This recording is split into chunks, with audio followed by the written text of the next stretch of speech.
When a church seeks to control every vestige of existence of its members through doctrinaire dictates and pedantic strictures, it is no longer a household of faith as conceived by the early Christians in Antioch, but a cult.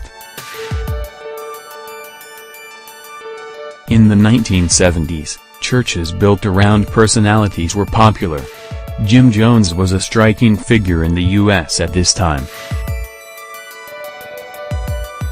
He had founded the People's Temple in the 1950s as a Bible church, but then as the church grew he introduced his own divergent rules. He was larger than life, and anything he said was law.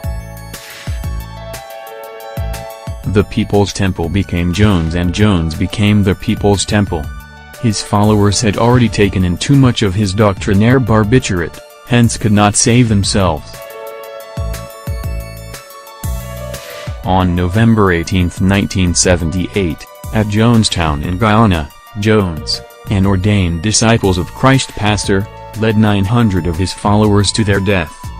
They ingested poison because he asked them to. Sadly, today we still have churches built around personalities and not on Christ, and are led according to the whim and caprices of their founders and heads.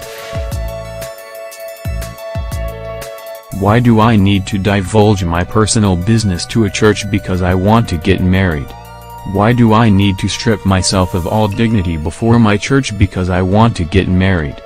Only my would-be spouse is entitled to know my medical records and all other details, because I am not getting married to the church.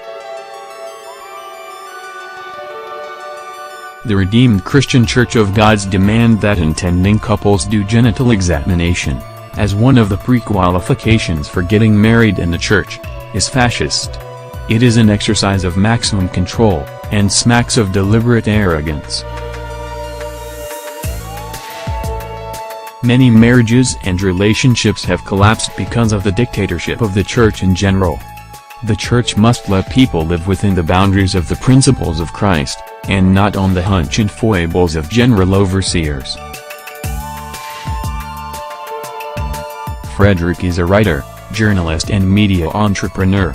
He can be reached on Twitter, @FrederickNwabufo, Facebook, Frederick Nwabufo.